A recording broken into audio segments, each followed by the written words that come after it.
Next question है, बुद्ध की मृत्यु के पश्चात प्रथम बौद्ध संगीति की अध्यक्षता किसके द्वारा की गई थी? तो ऑप्शन नंबर 1 है महाकश्यप, ऑप्शन बी है अजातशत्रु, ऑप्शन नंबर सी है धर्मसेन, ऑप्शन नंबर डी है नागसेन। तो प्रथम बौद्ध संगीति की अध्यक्षता पूछा गया है, क्वेश्चन को ध्यान से पढ़ना। अध्यक्षता किसने की थी? तो अध्यक्षता की थी महाकश्यप के द्वारा की गई थी। और किसके शासनकाल में की गई थी? तो ये की गई थी अजातशत्रु के शासनकाल में। महात्मा बुद्ध की मृत्यु के 2-3 महीने पश्चात ही प्रथम बौद्ध संगीति का आयोजन किया गया था, मगध के शासक अजातशत्रु के शासनकाल में, और अध्यक्षता की थी महाकश्यप के द्वारा। तो चलिए इसकी व्याख्या देखते हैं। प्रथम बौद्ध संगीति बुद्ध की मृत्यु के तत्काल बाद राजगृह की सप्तर्षि गुफा में हुई थी। इस समय मगध का शासक अजातशत्रु था। इस संगति की अध्यक्षता महाकश्यप ने की थी तथा इसमें बुद्ध के प्रमुख शिष्य आनंद और उपाली भी इसमें उपस्थित थे। इसमें बुद्ध की शिक्षाओं का संकलन हुआ था। तो इस समिति में जो बुद्ध के शिक्षाएं थी उनका संकलन हुआ था तथा उन्हें सुत और विनय नामक 2 पिटकों में विभाजित कर दिया गया था। जो महात्मा बुद्ध की शिक्षाएं थी उन पर 2 पिटक लिखे गए थे जिनका नाम है सुत पिटक और विनय पिटक। तो आनंद तथा उपाली कर्मश धर्म और विनय के प्रमाण माने गए थे। आनंद धर्म के और उपाली विनय के प्रमाण इसमें माने गए थे। चलिए नेक्स्ट क्वेश्चन देखते हैं। नेक्स्ट क्वेश्चन है, बुद्ध कौशाम्बी किसके राज्यकाल में आए थे? ऑप्शन 1 है सातवाहन, बी है उदयन, सी है मौर्य और डी है सुंग। तो इसका सही आंसर हो जाएगा option number B Udayan. Buddha Kaushambi Udayan के शासनकाल में आए थे। चलिए इसकी व्याख्या देखते हैं। महात्मा बुद्ध वत्सराज उदयन के शासनकाल में कौशाम्बी आए थे। उदयन ने पिंडोला भारद्वाज के प्रभाव से बौद्ध बनने के बाद घोषिताराम विहार भिक्षु संघ को दान दिया था। तो महात्मा बुद्ध वत्सराज उदयन के शासनकाल में कौशाम्बी आए थे।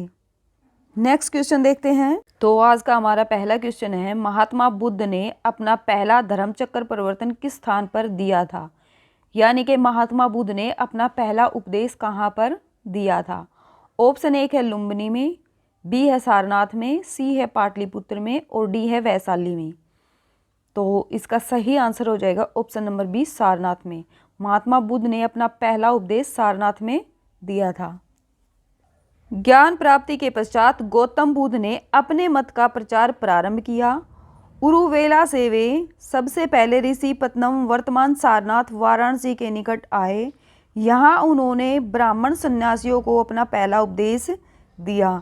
इस प्रथम उपदेश को ही धर्म चक्र परिवर्तन कहा जाता है। तो इतिहास में महात्मा बुद्ध के पहले उपदेश को धर्म चक्र परिवर्तन के नाम से जाना जाता है। चलिए नेक्स्ट क्वेश्चन देखते हैं। नेक्स्ट क्वेश्चन है, विश्व का पहला गणतंत्र वैशाली में किसके द्वारा स्थापित किया गया? तो ऑप्शन नंबर ए है मौर्य, ऑप्शन बी है गुप्त, ऑप्शन नंबर सी है नंद और ऑप्शन नंबर डी है लिच्छवी। तो इस क्वेश्चन का सही आंसर हो जाएगा विश्व का पहला गणतंत्र वैशाली में लिच्छवी शासकों द्वारा स्थापित किया गया था। तो विश्व का पहला गणतंत्र भारत में स्थापित किया गया था वैशाली के लिच्छवी शासकों के द्वारा। चलिए इसकी व्याख्या देखते हैं। बुद्ध काल में गंगा घाटी में कई गणराज्यों के अस्तित्व के प्रमाण मिलते हैं जो इस प्रकार से हैं। तो बुद्ध काल में गंगा घाटी के मैदान में कई जो थे गणराज्य भारत में थे और उनका अस्तित्व इस प्रकार से हमें मिलता है। चलिए देखते हैं। कपिलवस्तु के शाक्य, सुमसुमारगिरी के भग्य, अलकप के बुली, केशपुत के कलाम, रामगाम के कोलिय, कुशीनारा के मल्ल और पावा के मल्ल, पीपलीवन के मौर्य और वैशाली के लिच्छवी। तो वैशाली के जो लिच्छवी थे इन्हीं के द्वारा विश्व का पहला गणतंत्र स्थापित किया गया था। वैशाली के लिच्छवियों ने विश्व का पहला गणतंत्र स्थापित किया था। वैशाली बुद्ध काल का सबसे बड़ा तथा शक्तिशाली गणराज्य था। लिच्छवी वज्जी संघ में सर्वप्रमुख थे। तो वैशाली के लिच्छवियों ने पहला गणतंत्र स्थापित किया था विश्व का। चलिए नेक्स्ट क्वेश्चन देखते हैं। क्वेश्चन है, बुद्ध के उपदेश किससे संबंधित हैं? ऑप्शन 1 है आत्मा संबंधी विवाद से, बी है ब्रह्मचार्य से, सी है धार्मिक कर्मकांड से और ऑप्शन नंबर डी है आचरण की शुद्धता व पवित्रता से। तो इसका सही आंसर हो जाएगा आचरण की शुद्धता व पवित्रता से। ऑप्शन नंबर डी जो है हमारा राइट आंसर हो जाएगा। बुद्ध के उपदेश आचरण की शुद्धता व पवित्रता से संबंधित हैं। नेक्स्ट क्वेश्चन है, निम्नलिखित में से कौन बुद्ध के जीवन काल में ही संघ का प्रमुख होना चाहता था? ऑप्शन एक है देवदत्त, बी है महाकश्यप, सी है उपाली और डी है आनंद। तो इसका सही आंसर हो जाएगा देवदत्त। देवदत्त बुद्ध का चचेरा भाई था। देवदत्त बुद्ध का चचेरा भाई था। वह पहले उनका अनुगत बना और फिर उनका विरोधी बन गया। वह बौद्ध संघ से बुद्ध को हटाकर स्वयं संघ प्रधान बनना चाहता था, किंतु उसे इसमें सफलता नहीं मिली।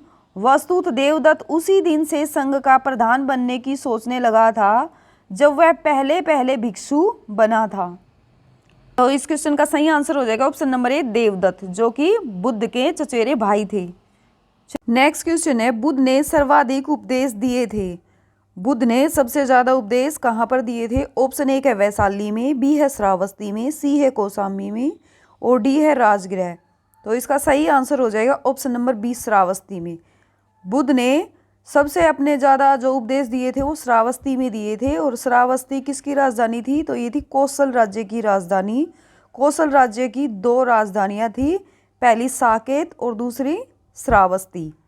और कौशल कहाँ पड़ता है? तो ये पड़ता है उत्तर प्रदेश में।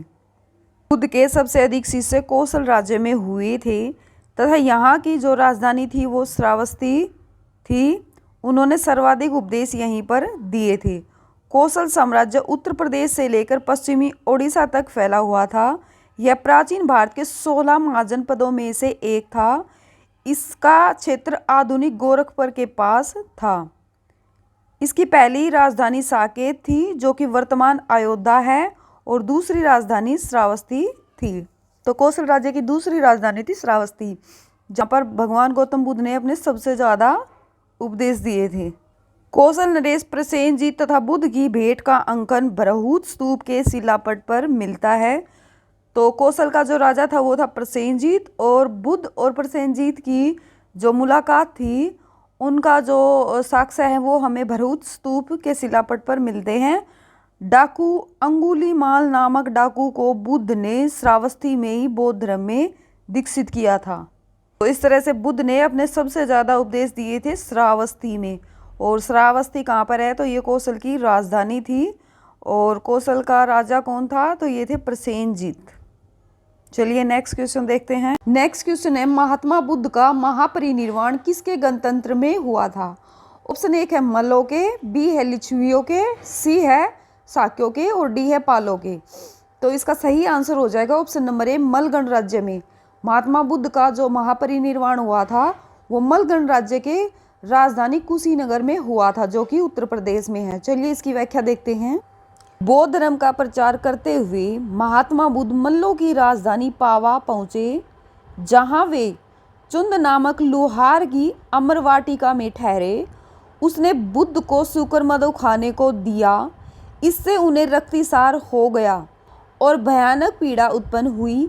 इस वेदना के बाद भी वे कुशीनारा, पावा के मल्ल गणराज्य की दूसरी राजधानी, तो ये मल्ल गणराज्य की दूसरी राजधानी थी कुशीनारा, पहुँचे। 483 ईसा पूर्व में वैशाख पूर्णिमा के दिन सिंहली परंपरा के अनुसार 544 ईसा पूर्व में 80 वर्ष की आयु में हिरण्यवती नदी के तट पर स्थित कुशीनगर में बुद्ध का निधन हुआ। तो 80 वर्ष की आयु में कुशीनगर में ही हिरण्यवती नदी के तट पर महात्मा बुद्ध का निधन हुआ था। बौद्ध धर्म में इस घटना को महापरिनिर्वाण के नाम किया गया है। इस तरह से महात्मा बुद्ध का महापरिनिर्वाण मल्लों के गणराज्य कुशीनगर जो उनकी राजधानी थी वहाँ पर हुआ था 80 वर्ष की आयु में। चलिए अगला क्वेश्चन देखते हैं। नेक्स्ट क्वेश्चन है, महापरिनिर्वाण मंदिर अवस्थित है कुशीनगर में, सारनाथ में, बोध गया में या फिर श्रावस्ती में? तो इसका सही आंसर हो जाएगा कुशीनगर। कुशीनगर में ही जो महात्मा बुद्ध की जो मृत्यु होती है और वहीं पर इनका जो है महापरिनिर्वाण मंदिर बनाया गया है। महात्मा बुद्ध जब बौद्ध धर्म का प्रचार करने के लिए मल्लों की राजधानी कुशीनगर में पहुंचते हैं तो यहाँ पर इनका निधन हो जाता है और यहीं पर ये मंदिर बनाया जाता है। चलिए इसकी व्याख्या देखते हैं। महापरिनिर्वाण मंदिर उत्तर प्रदेश के कुशीनगर जिले में स्थित है। मंदिर में स्थापित भगवान बुद्ध की मूर्ति 1876 ईस्वी में उत्खनन के द्वारा प्राप्त की गई थी। महापरिनिर्वाण मंदिर विश्व में बौद्ध धर्म के सबसे पवित्र मंदिरों में से एक माना जाता है। तो महापरिनिर्वाण मंदिर जो है वो उत्तर प्रदेश के कुशीनगर जिले में है, जहाँ पर महात्मा बुद्ध का निधन हुआ था 80 वर्ष की आयु में।